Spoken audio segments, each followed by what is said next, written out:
भारत और पाकिस्तान के बीच में जंग होगी तो कुछ देशों को लगा उनको भरपूर फायदा हो जाएगा, भारत की इकोनॉमी पर ब्रेक लग जाएगा। लेकिन ऐसा हुआ नहीं। भारत ने ऐसे तारे दिखाए कि सब बैठे बिठाए माथा पकड़ के रह गए कि ये क्या हो गया। 6.1% इकोनॉमी ग्रो हुई है, ये सरकारी डेटा दिखाता है। और वेडनेसडे की रीडिंग थी, उसने ये दिखाया कि India remains one of the fastest growing emerging economies, specially with China's recovery. और भारत अब भी अपनी इकोनॉमी की तरफ तेजी के साथ बढ़ रहा है। भारत की इकोनॉमिक ग्रोथ बता रही है कि भारत की ये तेजी बरकरार रहने वाली है। इसके बावजूद एक जिसे कहते हैं कि एक काम, एक विजन, एक तरीकाकार नजर आ रहा है। ये असल जो एक फर्क नजर आता है जिसकी वजह से उनकी इकोनॉमी थर्ड लार्जेस्ट इकोनॉमी की तरफ। अमेरिका और यूरोपीय संघ तक पीछे छूट जाएंगे और भारत इन सब से आगे निकल जाएगा। बाकी देशों की इकोनॉमी भी भारत से धीमी गति से मूव करेगी। यह बात सबसे बड़ी इकोनॉमी बनने की नहीं, लेकिन उसकी तरफ बढ़ने वाली ग्रोथ की हो रही है। थर्ड लार्जेस्ट इकोनॉमी यानी कि भारत एशिया की तीसरी लार्जेस्ट इकोनॉमी। ये बात हम नहीं बल्कि खुद संयुक्त राष्ट्र कह रहा है। संयुक्त राष्ट्र का कहना है कि भारत दुनिया की सबसे तेजी से बढ़ती प्रमुख अर्थव्यवस्था बनी रहेगी। ठीक है, इसका कहना है कि एशिया थर्ड लार्जेस्ट इकोनॉमी यानी कि भारत एशिया की तीसरी लार्जेस्ट इकोनॉमी ये एक्सपैंड हुई। इसका फोरकास्ट था कि ये 5% ग्रो करेगी। ये एक्चुअली ज्यादा एक्सपैंड करी है, यानी कि जो लोगों ने सोचा था उससे कहीं ज्यादा करी है। उनके अपने मसले मसाइल, अपने डायनामिक्स होंगे, है भी, और अपनी प्रॉब्लम्स होंगी, अपने तरीके से उसको सॉल्व भी करते होंगे। ये सारी चीजें हैं, उनके साथ भी होंगी। ऐसा नहीं है कि वहां पे बिल्कुल जैसे कुछ भी नहीं है, लेकिन इसके बावजूद एक जिसे कहते हैं कि एक काम, एक विजन, एक तरीकाकार नजर आ रहा है।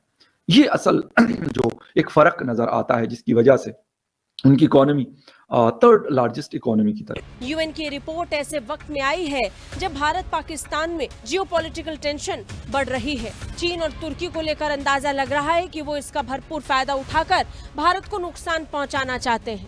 लेकिन सब कुछ धरा का धरा रहने वाला है, क्योंकि संयुक्त राष्ट्र का कहना है कि विश्व आर्थिक स्थिति और संभावनाओं पर मिड ईयर रिपोर्ट में अनुमान लगाया गया है कि चुनौतीपूर्ण ग्लोबल इकोनॉमिक नजरिए के बीच चालू वित्त वर्ष में भारतीय अर्थव्यवस्था में 6.3% की ग्रोथ होगी। ठीक है, ये रॉयटर्स का एक पोल है। रॉयटर्स के पोल को कोट करा जा रहा है और बोला है कि growth numbers however reflected optimism for the Indian economy despite global headwinds. हमने कुछ दिन पहले कवर करा था ना कि जर्मनी में रिसेशन आ गया, अब आ रहा है यूके में। ब्लूमबर्ग की रिपोर्ट ने यह दिखाया था कि यूके का रिसेशन का चांसेस 75% है। चाइना में रिसेशन आने वाला है, अमेरिका में रिसेशन आने वाला है, इंडिया का चांस 0 है। अब पता नहीं ये मोदी जी ने क्या स्टोरी करी है, मुझे नहीं पता। ये सारी चीजें हैं, उनके साथ भी होंगी। ऐसा नहीं है कि वहां पे बिल्कुल जैसे कुछ भी नहीं है, लेकिन इसके बावजूद एक जिसे कहते हैं कि एक काम, एक विजन, एक तरीकाकार नजर आ रहा है। ये असल जो एक फर्क नजर आता है जिसकी वजह से उनकी इकोनॉमी थर्ड लार्जेस्ट इकोनॉमी की तरफ मूव कर रही है। और उसके साथ साथ वो $5 ट्रिलियन को टच कर रहे हैं। और हम $1 बिलियन, मतलब not a joke for us. Go कि हम बोले जो हमारी मर्जी हो या जो हमें अच्छा लगता हो। इस चक्कर में मुल्क का बेड़ा गर्क हो रहा है, तो होने दें।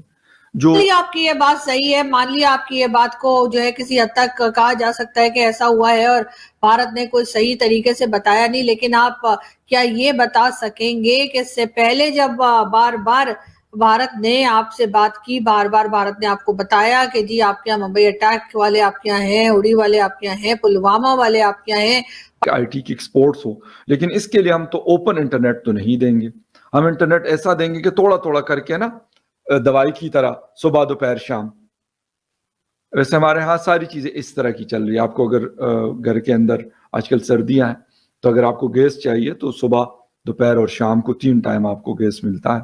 उसका अपना टाइम है, उस पर अगर आप अपना खाना पकाना, नाश्ता करना वो करें, अदरवाइज आपके पास गैस अवेलेबल नहीं है 24/7। इसी तरीके से शायद इंटरनेट, सोशल मीडिया को हम इसी तरीके से डील कर रहे होते हैं। 30 बेसिस पॉइंट से नीचे संशोधित किया गया है। रिपोर्ट में कहा गया कि ग्लोबल इकोनॉमी में धीमी ग्रोथ का संकेत दिखाई दे रहा है, लेकिन इन सब में भारत की ग्रोथ धीमी नहीं पड़ने वाली है। WESP ने हाल ही में अपने 2026 के अनुमान को 30 बेसिस पॉइंट से घटाकर 6.4% कर दिया है। इसके बावजूद भारत कंजम्पशन और सरकारी एक्सपेंडिचर की बदौलत सबसे तेजी से बढ़ने वाली प्रमुख अर्थव्यवस्थाओं में बना रहेगा। ये भारत के लिए गुड न्यूज है और उन देशों के लिए सरदर्द जो नहीं चाहते कि भारत तेजी के साथ बढ़े। नहीं, 100 अरब डॉलर का बजट इसलिए भी महत्वपूर्ण है क्योंकि चीन पाकिस्तान तो थे ही, साथ ही अब सिलीगुड़ी कॉरिडोर के पास बसा देश बांग्लादेश भी हमारे लिए संकट बन चुका है। इसलिए हमारी तीनों सेनाओं को पैसा चाहिए। आपको ये बात पसंद हो ना हो, लेकिन हमें नए वेपन खरीदने होंगे, चाहे हम वो भारत की देसी कंपनियों से खरीदें या विदेशी। वेपन तो चाहिए और उसके लिए पैसा भी चाहिए। 80 बिलियन डॉलर का जो बजट है वो इनफ नहीं है। ये बात अब सरकार को भी समझ में आना और तीसरी तरफ बांग्लादेश, इन तीनों से निपटा जा सके। और यकीन मानिए, जैसी फिलहाल स्थिति है भारत के बॉर्डर्स की, उसे देखकर लग रहा है कि कुछ महीनों के बाद यानी कि फरवरी 2026 के अंदर बजट अनाउंस किया जाएगा और उसमें फिर डिफेंस बजट एलोकेशन होगी, तो वहां पर आपको तीनों सेनाओं के लिए 100 अरब डॉलर का आंकड़ा दिख सकता है। और ऐसा होने के पीछे पूरे चांस बन रहे हैं क्योंकि पाकिस्तान तो टेंशन कर ही रहा है भारत के बॉर्डर पर। बांग्लादेश, दुनिया भर की विदेशी कंपनियां अपनी फैक्ट्रियां लगाती हैं और वहां से माल एक्सपोर्ट करती हैं। एक मजबूत सेना ही एक मजबूत अर्थव्यवस्था की नींव भी रखती है। इसका सबसे बड़ा एग्जाम्पल है भारत पाकिस्तान का कॉन्फ्लिक्ट। आप चाहे तो जाकर देख सकते हैं, अब भी चेक कर सकते हैं, सारा डाटा उपलब्ध है। जब भारत पाकिस्तान के ड्रोन मारकर गिरा रहा था, हमारा एयर डिफेंस सिस्टम कमाल दिखा रहा था, तो हमारा शेयर बाजार बढ़ रहा था क्योंकि इससे निवेशकों में जो अतिरिक्त दिए गए हैं ये भी इनफ नहीं है। मेरे हिसाब से इसे भी कम से कम 10 बिलियन डॉलर तो होना ही चाहिए था, लेकिन कोई बात नहीं। उम्मीद अभी